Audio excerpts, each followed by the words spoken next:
is going on, and welcome back into Barley Studios. Who's ready for another awesome video in the Austin Powers 3D Mojo Canister Tumbler? Yes, we stole some Mojo here, and we've already created an awesome tumbler. And in this video, we're going to go ahead and continue by adding a little bit of glow drip to the exterior of that metallic canister. Now, we still have a few videos to go, but this is just a small video in that process. As you can see there, we do have the topper on top of the actual 3D tumbler there, as well as those 3D printed bands from Dimensional Drinks, as well as that Sculpey original band that we put on the spine.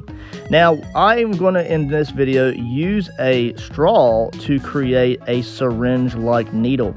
Now, this is going to be a very simple and fun project here. Now, I could go ahead and use a metallic straw if I wanted to, sand it down and use that. And it would probably be a much more durable item than what we're going to create here. But I was like, well, let's challenge ourselves.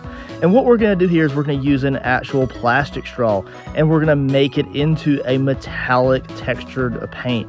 So here I am just trying to decide overall length. I want to make sure I can probably maybe get it onto a shelf when it all is said and done and the LEDs are added. But what I want to do, if I need to trim the thing and even drop it down like farther down into that hole that we sculpted into the lid, then I can do so. So I can always like trim the excess or the bottom off and then kind of drop it further down if I need to. I do go ahead and I use the end with that kind of like little ridge on it. That would be the ridge that goes down into the tumbler that keeps it from getting pulled out of the lid when you're like walking about or driving around with it. So I go ahead and I decide to go about 3.5 inches or so, about 3 inches. And what we're going to do is we're going to use some scissors here, actually some electrical snips just because how sharp they are, and we're going to trim this down to, I'd say, about right there. And that's just going to give us the overall height. So let's go ahead and jump screen here, and we're going to go ahead and get those scissors out, and let's cut this. Now, we're going to cut this at a tapered angle, just like a syringe would be that you would use to like draw blood. Because after all, this is used to draw the Mojo from Austin Powers, or since I'm creating this, I imagine that this would be drawing my Mojo, like out of my neck, or wherever Mojo would be pulled from. Use your imagination.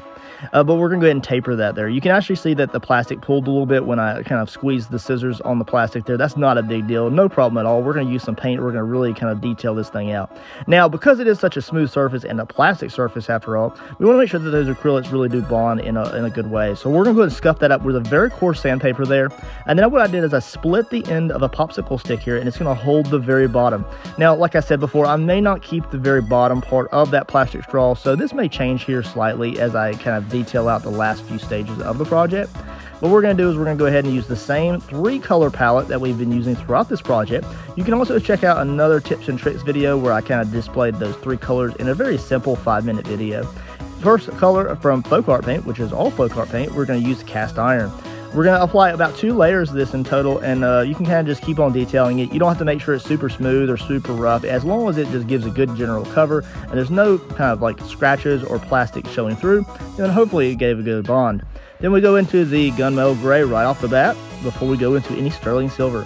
Now, the sterling silver is going to be a little bit more generous than we do with the actual maybe main tumbler, as it were. I want to make sure that the straw really does stand out apart from the tumbler, so they kind of draws the eye at least upward a little bit to the syringe.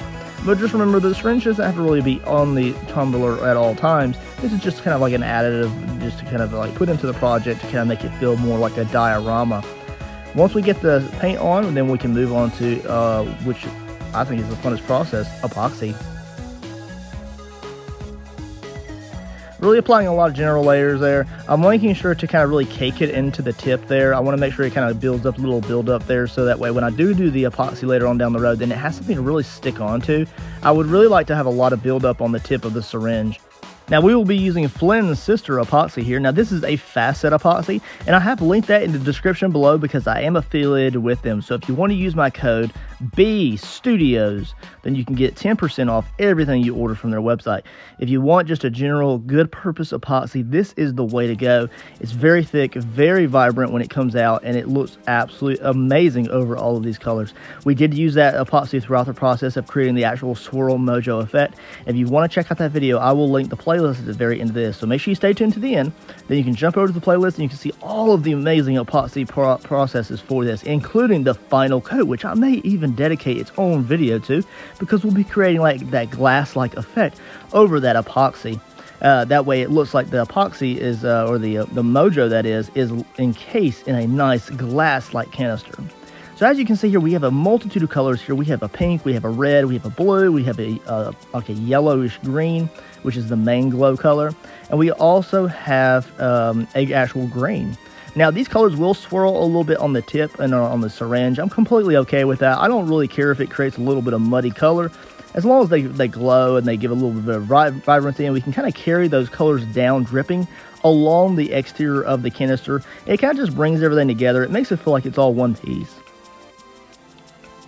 So, as you can see here, we're introducing different colors as we go. I'm really not mixing those as it cascades down the color of the tumbler there. I really thought that it would be kind of cool just to kind of keep the colors separate as they cascade down. I could go above and beyond just to really mix them up and change it a lot, but I really didn't feel like the need for that. You will see here in a moment that I will introduce the housing for the LEDs, which we sculpted and painted in the previous video. Again, check out the playlist for that. That video ran around 20 minutes long or so, and it's pretty cool overall because I was able to introduce a lot of different clays. It was oven, air, and liquid clay into one single project, which is pretty cool. It's very rare to be I'm able to use all of the clays that I have at my fingertips. So we're going to go ahead and cascade that down onto the actual housing there, and it kind of just blends that in. If I were to leave that off to the side and not do anything to it, it would just feel kind of out of place. So it's good just to bring at least a little bit of that color down and onto that housing, so that way it just feels like it's all one piece. Now just remember, at this point in time, we have not really aged the stainless steel yet. We will come in and we'll add a little bit of a brown tinge to that with some burnt sienna and burnt umber. But that in itself is a separate video. Now I have done tips and tricks videos of how to create a rust and a brown texture over stainless steel like paint before, but I'm going to dedicate its own video to that in this actual project playlist. As you can see there, we did get a little bit of puddling on top of the tumbler there, and I really like how it looks. I'm going to go ahead and remove the syringe here, and I need to make sure that there's no epoxy drip below that band, and that way it sits straight inside that hole that I had sculpted. So after the process is completely dried up, it takes around, I'd say, I don't know, 12 hours to fully set up for the Flint Sister facet, for me at least, in the humidity and the temperature of my studio. But what we'll do is I'm going to go ahead and trim that down with some scissors, and then that way it sits flush inside the hole. And again, I can always come back in and trim that shorter if I wanted to even shorten it more and more. But I want to make sure that syringe kind of sticks out a little bit from the top of the canister, as you can see. That way it just looks more like a syringed canister. But there you can see it in the glow. We're going to apply a UV light to it, let it absorb some of those UVs, get a little sunlight, a little bit of glow there. This thing looks absolutely phenomenal. It's going to look great when we all get it all said and done. We still have to epoxy the overall stainless steel paint texture, so a lot of that vibrancy will come out as we apply more Flint Sister. Again, check out the description below for their website and my affiliate code. Otherwise, guys, I will see you in the next project video of the Austin Powers Mojo Tumbler. Appreciate you watching. Subscribe and like, and I'll catch you later. Peace, guys.